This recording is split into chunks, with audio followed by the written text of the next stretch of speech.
August 2nd, 1990, Saddam Hussein's forces crashed through the defenses of oil-rich Kuwait. In fear of an Iraqi invasion into Saudi Arabia, the United States and her coalition allies poured into the Arabian Peninsula to form a deterrent that would be known as Desert Shield. The result was a series of diplomatic talks, negotiations and counter-negotiations that rapidly declined into a no-hope situation. On August the 17th, 1991, Desert Shield became Desert Storm.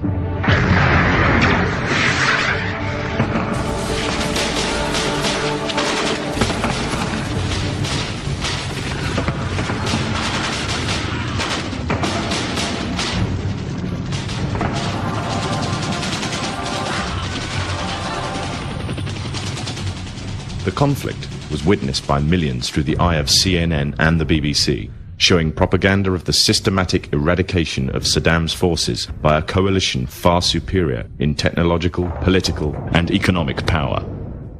However, what was little known was that from the outset the war was engineered, controlled, and manipulated by an elite group. A group which had created the illusion of a man with power, at the head of a million-strong army, on the verge of going nuclear. A man who had gained control over 1/5 of the world's oil overnight. However, in reality, he was merely a pawn, in amongst many pawns, just a puppet in a grand master plan, with the Gulf War as a well-orchestrated stepping stone. The orchestrators of the war were by no means strangers to controlling major world events. In fact, they have done so for centuries. From the shadows, they have engineered every major war, revolution, and recession. They control everything you read, everything you hear, and everything you see. They have managed to indoctrinate an entire populace to their way of thinking, and have infiltrated key positions in places of authority. And it is from the shadows that they have created a new political order, a new economic order, and more sinister, a new religious order. Their ultimate aim is total global domination, and they will stop at nothing to reach their goal. The goal that was outlined in a speech given by former President of the United States, George Bush. What is at stake is more than one small country. It is a big idea, a new world order.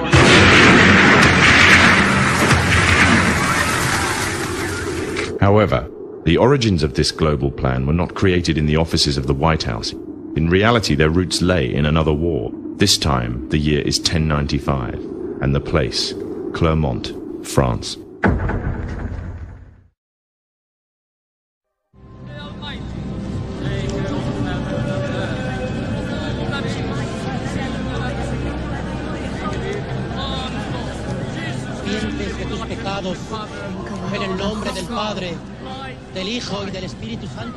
The 11th century Europe was ruled by the Church, which held a firm grip on the hearts and minds of the people. This power enabled Pope Urban II to wage war on the Muslim Caliphate and crusade in what he called a War of the Cross, to recapture the land of Jerusalem. It had been under Muslim rule since the year 637, but in 1099 this rule was brought to a bloody and sudden end. In the name of the cross, women were raped and murdered. Children were put to the sword, and it is said that blood ran in the streets knee-high to the horses. Out of this land of bloodshed and terror, a group of men arose. Men that would stop at nothing to get what they wanted, no matter what the cost. 20 years after Jerusalem was taken, the Dome of the Rock was seized by a group of warrior monks calling themselves the Knights of the Temple of Solomon, or more simply, the Knights Templars.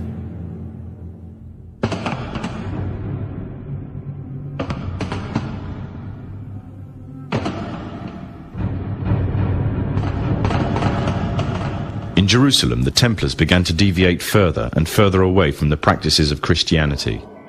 They learnt the secret arts of the Kabbalah, an ancient form of Jewish magic, along with its dark rites and rituals.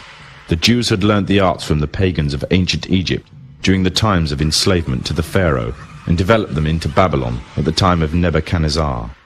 In 1307, King Philippe of France arrested them for charges of denial of Christ, worship as well as magic. In 1314, Pope Clement V declared all Templars as heretics to Christianity, ordering all their properties to be seized. Their leader, Jacques de Morlaix, was captured and burnt to the stake. The Templars were cornered, and just when it seemed they were finished forever, a glimmer of hope arose from a seemingly certain end. They were to find a safe haven as well as an ally. But not in France. In fact, in a country in a desperate struggle for independence against the English. The country of Scotland.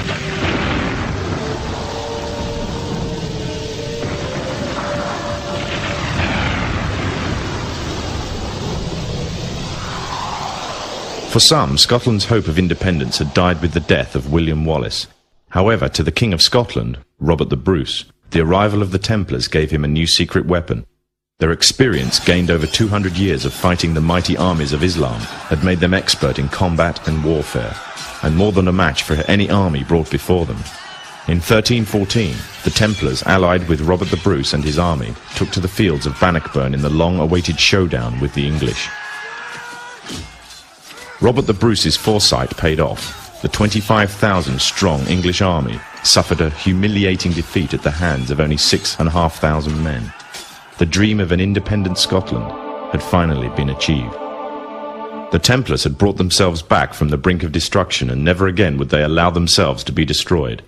This time they would control the country by controlling its kings, and in order to preserve their secret order, the Templars would have to die, or more precisely the name would have to die. The Templars, who had escaped Europe, were finally laid to rest in Rosslyn Chapel, Scotland, which stands to this day as sign of their presence in Britain. Their descendants became the true power of Scotland. In 1603, the death of Queen Elizabeth I left England without an heir to the throne. By virtue of descent, King James V of Scotland became King of England. In doing so, Scotland and England joined to form a new kingdom, and the power that the Templars held over Scotland spread to give them a firm grip on the whole of Great Britain. For over 100 years, the Templars concealed their activities, fading into the background until they were little known and little remembered. However, they did not cease to keep a firm grip on Britain. All the time they were planning, regrouping, and infiltrating positions of power in all corners of the kingdom. In 1717, the Templars made their reappearance in Europe. They had grown in both number and strength, and were now ready to coin a new identity, free from their reputation of the past, and given credibility by none other than the monarchy and aristocracy of England. And the name they chose for themselves was a name that would be known by many, but understood by a few. This new name, the Freemasons. The new identity and the grandeur of its members afforded the Masons with respect and dignity. The first royal member of the Freemasons was Frederick, Prince of Wales. The latest members include Prince Philip, the Duke of Edinburgh, and consort to the current Queen of England, Elizabeth II, who herself is a grand patron to the Masons. However, behind closed doors, the Freemasons were free to indulge in the secret rites and rituals handed down to them by their ancestors, and these became the basis of their levels of membership, called degrees.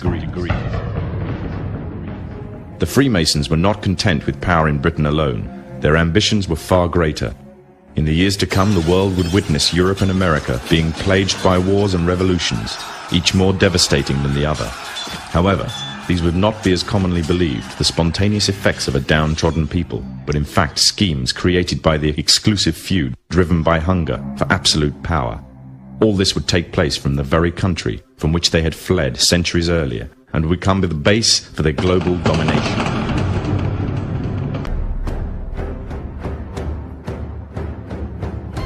We have before us the opportunity to forge for ourselves and for future generations a new world order, a world where the rule of law, not the law of the jungle, governs the conduct of nations. When we are successful, and we will be, we have a real chance at this new world order. Satan does have plans for a one-world government, and you have to control the money. The United States presidents have blood relations with each other. The Bush lineage has blood ties to a great number of former presidents. George Washington, Millard Fillmore, Franklin Pierce, Abraham Lincoln, Ulysses Grant, Rutherford Hayes, James Garfield, Grover Cleveland, Teddy Roosevelt, William Taft, Calvin Coolidge, Herbert Hoover, Franklin Roosevelt, Richard Nixon, and Gerald Ford. Arion points out in his work that Bush is closely related to every European monarch on and off the throne. and has kinship with every member of Britain's royal family. Bush's family tree can be documented as far back as the early 15th century. He has a direct descent from Henry III and from Henry VIII's sister Mary Tudor. He is also descended from Charles II of England. And we also find that George W. Bush is a direct descendant of Godfrey de Bouillon. Godfrey was the first king of Jerusalem after he recaptured it from the Saracens, which was the name for the Islamic faith during the Middle Ages. It is interesting to note that the current occupation of the United States in the Middle East was re-established by the same family, George Bush Sr. in 1991 and again by George Bush Jr. in 2003. George Bush Jr. is then found to be a cousin to both opposing candidates of his 2 terms in office, Al Gore and John Kerry. Democratic President Barack Obama also has blood ties with George W. Bush, as well as Gerald Ford, Lyndon Johnson, Harry Truman, James Madison, and the British Prime Minister Sir Winston Churchill. On the opposing side of the 2008 presidential ballot, John McCain is descended from Robert the Bruce, King William I of Scotland, and also Godfrey de Bouillon. In either of those first 2 books, though, who knew you and Dick Cheney cousins? You know, listen, I don't think I'm going to family reunion. I don't know how I'll be greeted. We all know his father, but what about his cousins? A heartbeat away from the presidency is actually a blood relation. He's President Bush's 9th cousin once removed. Cheney's cousin Barack Obama is also Bush's 11th cousin. President Lincoln was President Bush's 7th cousin 5 times removed. And Bush shared more than just a ballot with John Kerry. That's right, they're 9th cousins twice removed. Trace the family tree far enough, and you get Madonna, Celine Dion. I opposed this war in 2002. But do you know their relatives? Obama is distantly related to 6 presidents: George W. and George H.W. Bush, Gerald Ford, Lyndon Johnson, Harry S. Truman, and James Madison. Obama's family tree also includes Sir Winston Churchill and Civil War General Robert E. Lee. Thank you all. Thank you. She's also related to beatnik author Jack Kerouac and the wife of Prince Charles of England. John McCain's ancestry was more difficult to trace, but it's known he's the 6th cousin of First Lady Laura Bush.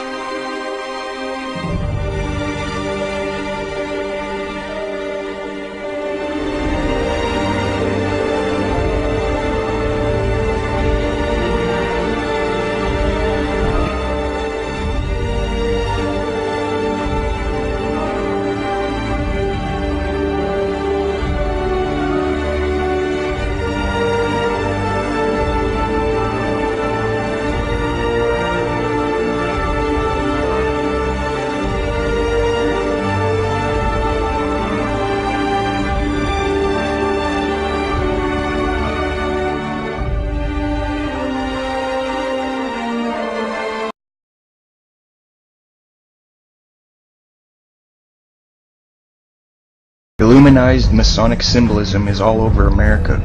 On the back of the dollar bill on the left-hand side above the pyramid it says Annuit Coeptus, which means our enterprise is now a success, or a crowned success.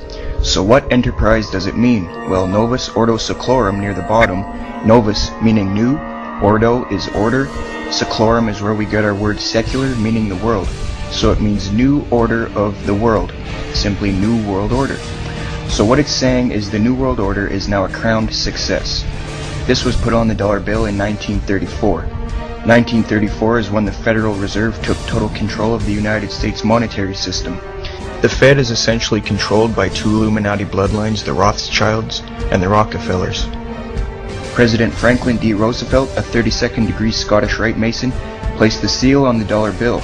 Roosevelt was also in the Order of the Nobles of the Mystic Shrine, known for its satanic rituals. The pyramid has 13 steps. In fact, the number 13 is on the bill everywhere. 13 leaves on the olive branch, 13 berries, 13 stripes on the shield, 13 arrows, 13 stars, 13 letters on E pluribus unum, and 13 letters in Annuit Coeptus. Now some people believe 13 is on the bill due to the 13 colonies, but dig a little bit deeper and you'll find the real answer. 13 also represents the 13 top Illuminati families that he traced back to the late 18th century and the early 19th century. He is credible, and that's why he was framed by the government and thrown in a cage. 1776 is in Roman numerals near the bottom. Some think it's because of the founding of the country. Another case of subliminal, indirect, reverse psychological propaganda. 1776 is when the Illuminati was formed. The New World Order. Another striking fact is that the eagle has 32 feathers on the right wing, the number of ordinary degrees of the Scottish Rite. There's 33 feathers on the left wing, representing the 33rd degree. The tail has 9 feathers, which represents the 9th degree of the York Rite. The eagle itself is a prominent icon in Masonry, extensively used in the Scottish Rite.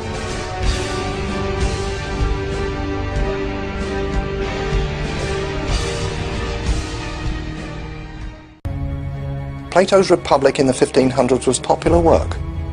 He said, if we could have a group of wise men who were well paid to rule over the people, then there would be no corruption. And so they had to go into a secret society. It's estimated close to 5 million men are involved in Freemasonry here in North America. It is based on the worship of the male regenerative power. They were highly skilled men, and they wanted to keep the secrets of their skills to themselves. They are then required to take a blood oath not to reveal the secrets of Masonry, or they will lose their life. And I was warned that should I reveal any of the secrets of Freemasonry, to know what to expect. I went in there with all good intentions, thinking I was entering into a fraternity. He does not know at all what he is being initiated into. It's not even mentioned. And they get into it naively, not realizing that it is a religious organization designed for very specific spiritual purposes. I thought it was a Christian organization. Their own leaders have consciously lied and deceived to them because they do not want them to know the true teachings of Masonry. It is based on Egyptian paganism. They are in a non-Christian, pagan, idolatrous cult. Freemasonry goes so far as to actually call Lucifer God. And no Christian has any part in it.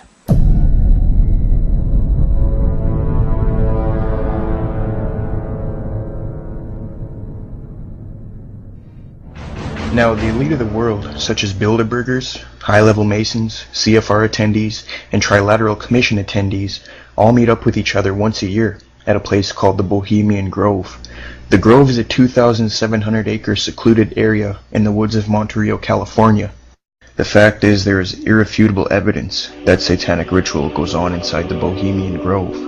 Here is a photo of Masonic coffin ritual being performed in front of a shrine of the devil.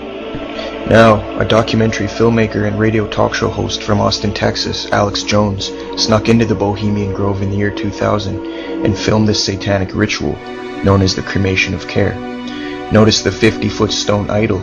Notice the red, black, and white robes. Notice the fire and the satanic sacrifice. Now, there's a debate on what the idol represents. One camp says it's Moloch, the god of child sacrifice in the Old Testament, due to the nature of the ritual and the sacrifice near the belly of the idol. But in my research I found that it is not actually Moloch. The owl is a symbol of Minerva. You see, Dionysus of ancient owl. Similarly, child sacrifice was also involved in this cult. The owl became an important Illuminati symbol in 1776 and was adapted to the name of the Illuminati degree known as Minervals.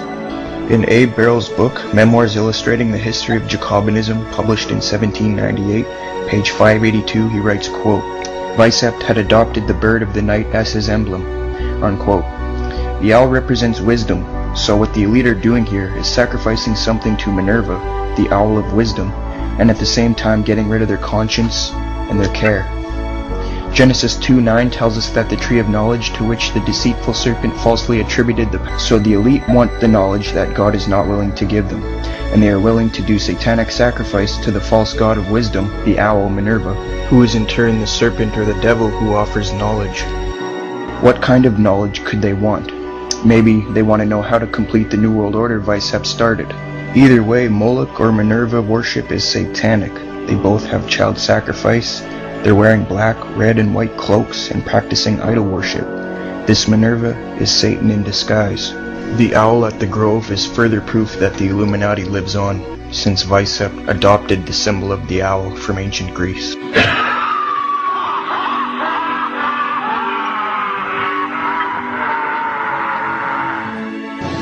Listen, I am a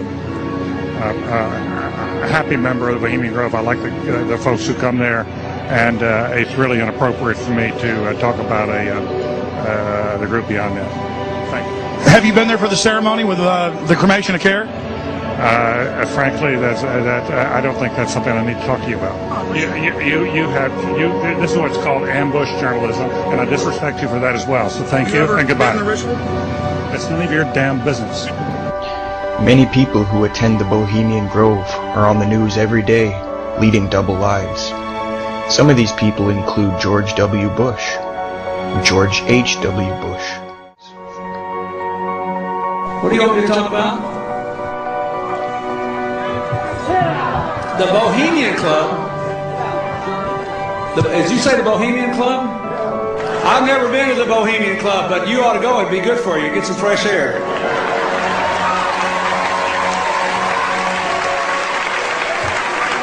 Here's a New Statesman news report that tells us that Bill Clinton has gone to the Bohemian Grove. Bill Clinton is a lying piece of garbage.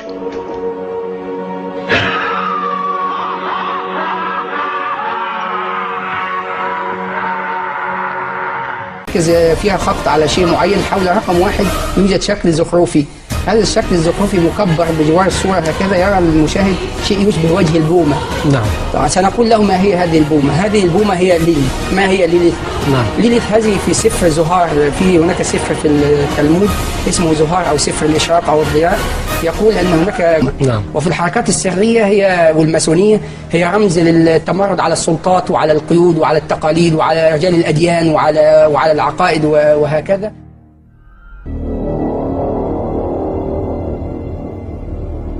You were both in Skull and Bones, the secret society. It's so secret we can't talk about it. What does that mean for America? Also in the street plan of Washington, you find pentagrams. So here we have two pentagrams in the street plan of Washington. The top one points into the Capitol building, and the one at the bottom points into the White House.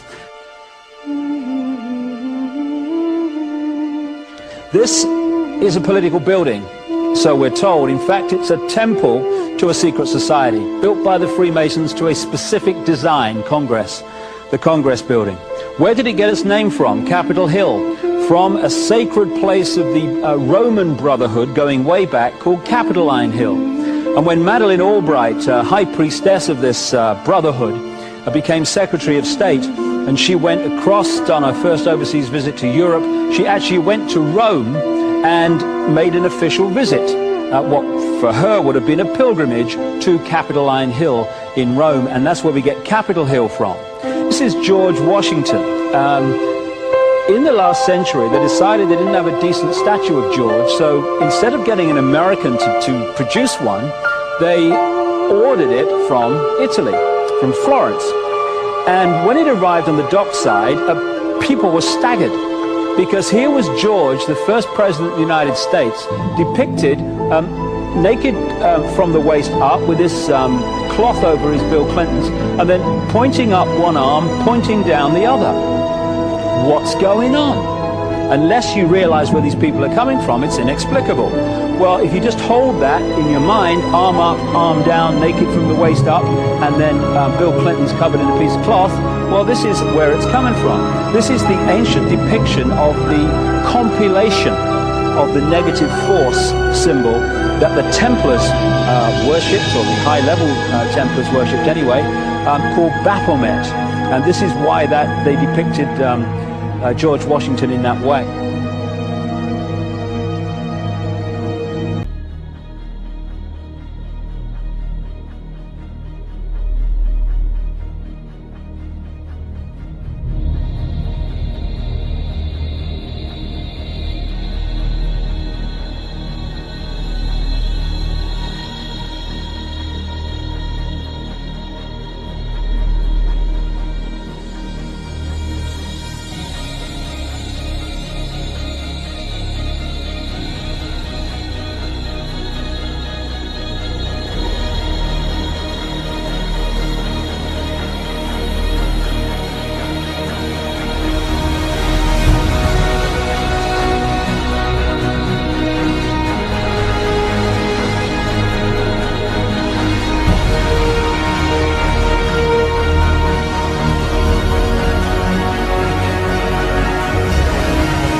is a global network of witch covens, black magicians, and Freemasons.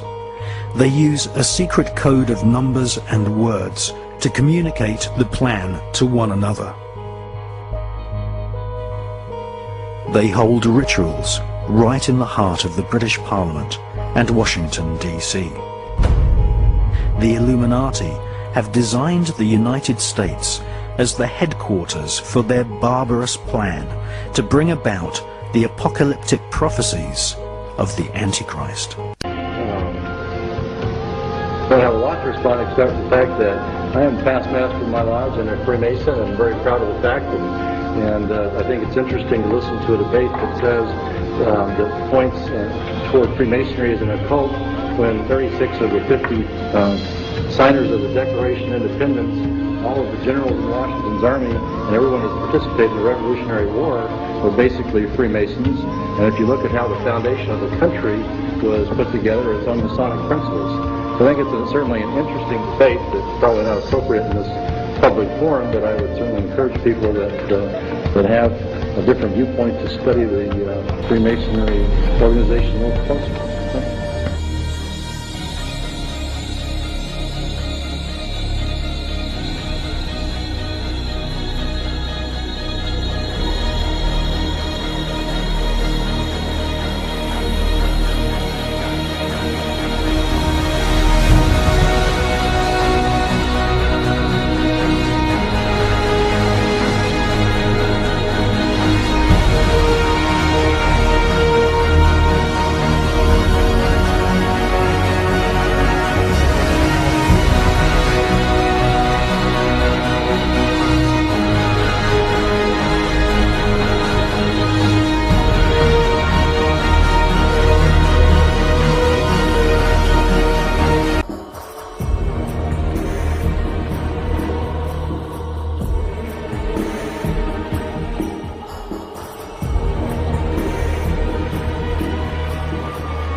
Giving a rock award tonight.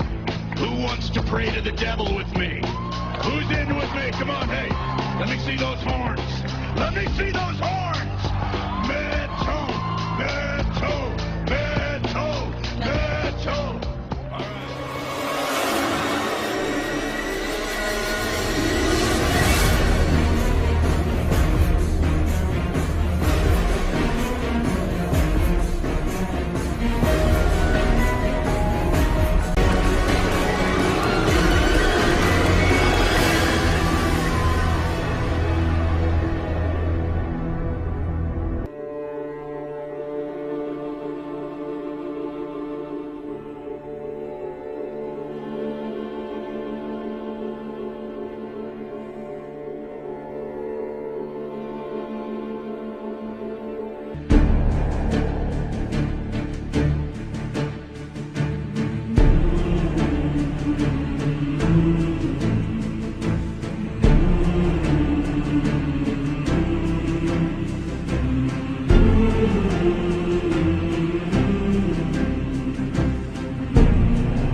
Let him who hath understanding reckon the number of the beast.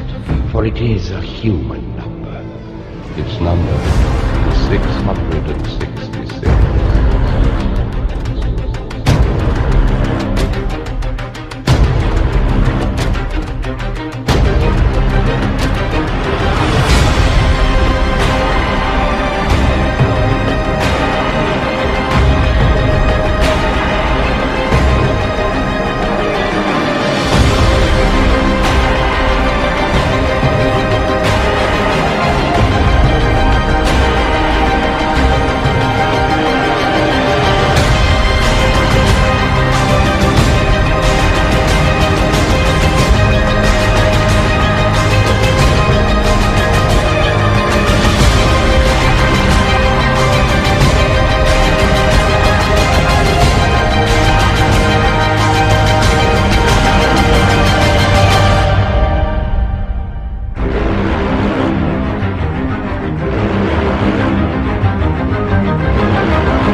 For thousands of years, the holy lands of the Middle East have run with blood.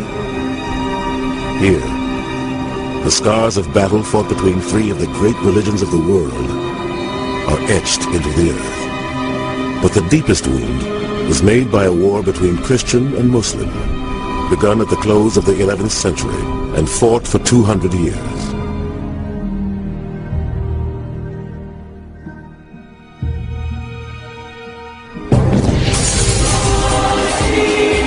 At stake, a tiny strip of land just a few hundred miles long, but with the greatest prize, Jerusalem.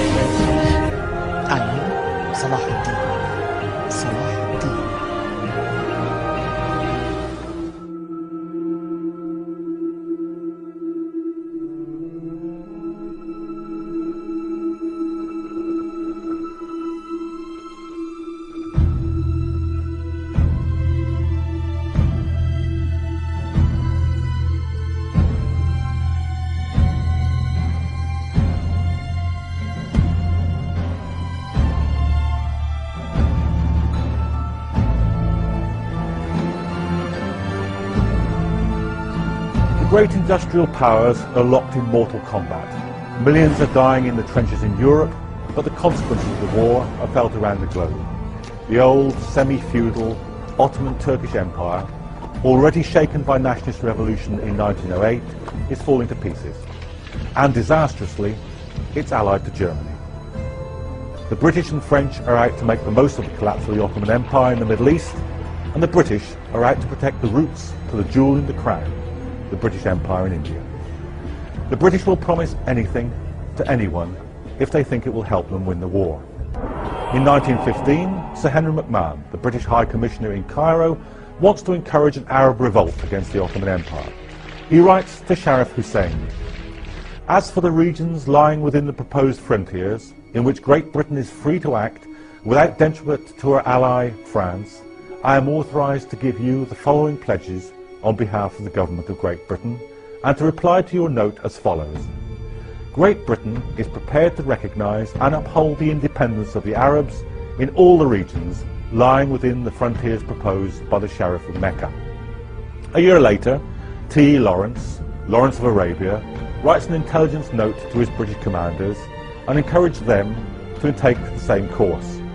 He says it will be beneficial to us because it marches with our immediate aims: the breakup of the Islamic bloc, the defeat and disruption of the Ottoman Empire, and because the states that Sharif Hussein would set up to succeed the Turks would be harmless to ourselves. The Arabs are even less stable than the Turks, and if properly handled, they would remain in a state of political mosaic, a tissue of small, jealous principalities incapable of cohesion. When Britain left the Holy Land, she left like a thief in the dark. For the first time, for the only time in British history, there was no legal transfer of power from Britain to the successor state. In 1948, Britain acted as the midwife for the baby to be born. The European Jewish state of Israel, and to cause that state of Israel to become the ruling state in the world. Which island is it? An amazing thing has happened. The British government did something which was incredibly strange and mysterious. A Britain which is now the prince of the secular world. The secular world takes religion out of politics. And Britain is the prince of the secular world. Britain issues a declaration known as the Balfour Declaration in November 1917 that it is the intention of His Majesty's government to work for the establishment of a Jewish national home in the Holy Land. Did you hear that? The only thing stranger than that ever occurred in history was the day that the cow jumped over the moon. Why would a secular state, which leads the world of secular states, declare its intention to work for the establishment of a Jewish national home, meaning a Jewish state, in the Holy Land? 2 months later, this was October 1917, in December 1917, it is the British Army, led by General Allenby, which defeats the Ottoman Islamic Army and liberates the Holy Land. And when Allenby entered into Jerusalem, the British general declared, "Today, the Crusades are over." Oh, but the Crusades were supposed to have been Christian wars. And you are now a secular state. You're not a Christian state, you're a secular state. How come a secular Britain is continuing a crusade started by the Pope 1,000 years before? That's strange. That is incredibly strange. Between 1918 and 1948, it is the island of Britain which ruled over the Holy Land on a mandate conferred by the League of Nations. And during that period of time, Britain opened the doors for the Jews of Europe to enter into the Holy Land and to reclaim it as their own. But now, the United States takes over from Britain as the new ruling state in the world. In the same way that Britain had a mysterious relationship with the Holy Land and with the Jews, the United States now has that mysterious relationship with the Holy Land and with the Jews. The first country in the world to recognize the state of Israel is the United States of America. It's not by accident. We are located at that moment in time when a day which is like a month is about to...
وصهرها لشعوب العالم في بوتقتها الأخلاقية والقانونية والأزياء والذي اسمه العولمة التي نعيشها الآن يعني.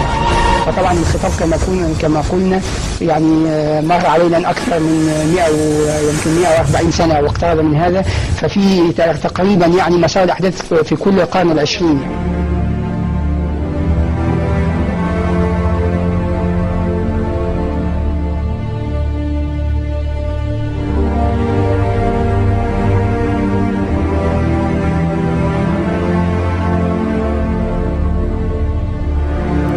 The resolution of the DAC Committee for Palestine was adopted by 33 votes, 13 against, 10 abstentions. Not later than May 16th next, a provisional Jewish government will commence to function in cooperation with the representatives of the United Nations then in Palestine. When they colonize a part of the world. They do not leave, they do not decolonize until and unless they have put in place institutions which will ensure that that society will continue to be ruled by them, and in the process they seek to transform the rest of mankind into carbon copies of themselves. This never happened before in history. Understand what's happening here, then I've got peanuts in my head. When will I wake up? Muhammad said that a time would come when the whole world would gather around to plan the destruction of the Muslims, as if they were gathered around a table to take part in a meal. Today the nations of the world are doing just that, around the circular tables of the United Nations General Assembly Hall. That when we're dealing with the subject of the Antichrist, there is a lot of symbolism involved in it, religious symbolism, which needs to be interpreted.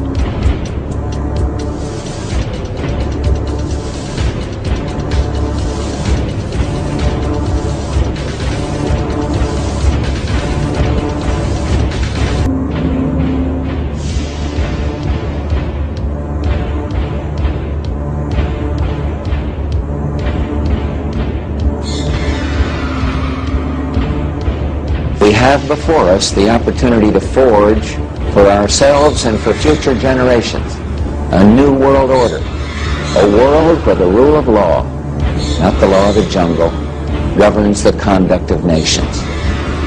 When we are successful, and we will be, we have a real chance at this new world order, an order in which a credible United Nations can use its peacekeeping role to fulfill the promise and vision of the UN's founders.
الكلمة الآن للأمين العام للجامعة العربية صاحب السعادة نبيل العربي. سيادة الرئيس. Thank you, Mr. President.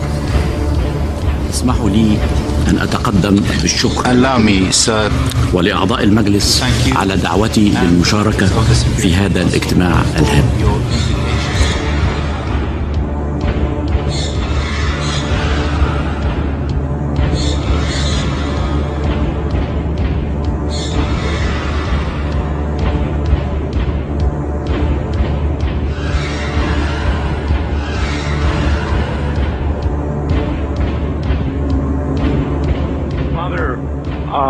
I've got an article here entitled "Two Eminent Churchmen Agree." Yes. That there actually is, this is a shocker to a lot of people. Yes. That there are satanic practices going on at the Vatican. Could that be true? Yes. You want to say that? If I was a lawyer and you were on the witness chair, I'd say, would you say it? It's out loud, yes. Yeah. Yes, it is. Now, when we say in the Vatican, it's at a certain level. And there's no doubt about it that there have been and still are practices that are formally venerating Lucifer, the prince of this world. There's no doubt about that. The people who are hanging out at the United Nations are just simply, in a nutshell, one word, they're Luciferian.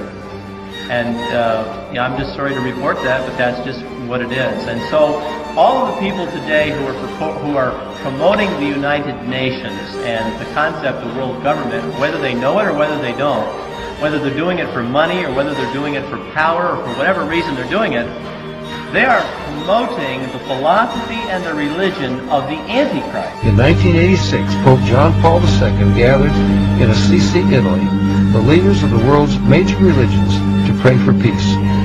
There were snake worshippers, fire worshippers, spiritists, animists, Buddhists, Muslims, Hindus, North American witch doctors. I watched in astonishment as they walked to the microphone to pray. The Pope said they were all praying to the same God, and that their prayers were creating a spiritual energy that was bringing about a new climate for peace.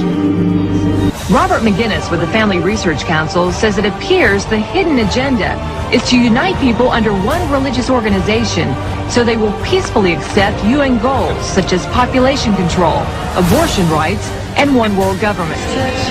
A new world order.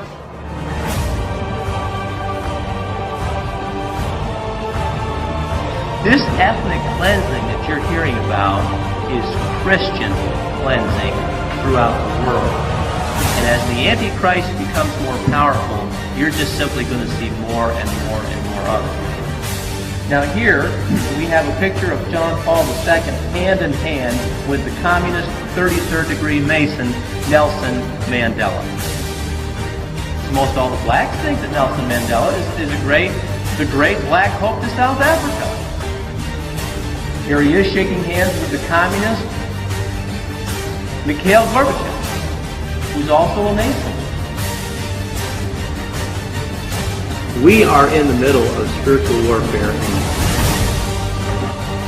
But the point is that I think some of us at least are here because we realize that there's a real problem today.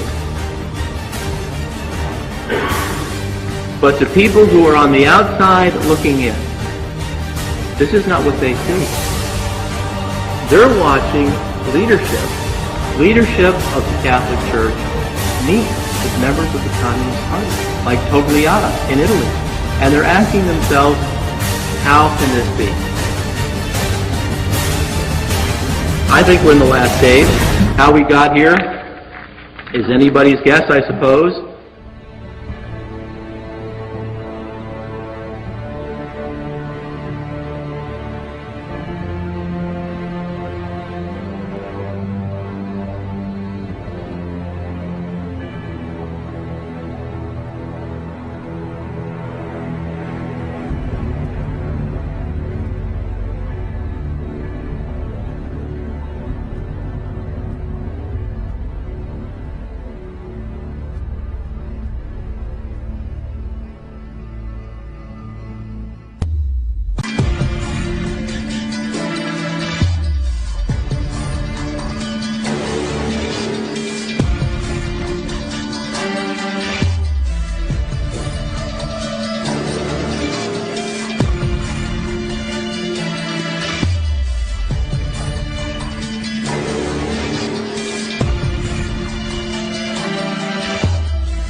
the truth.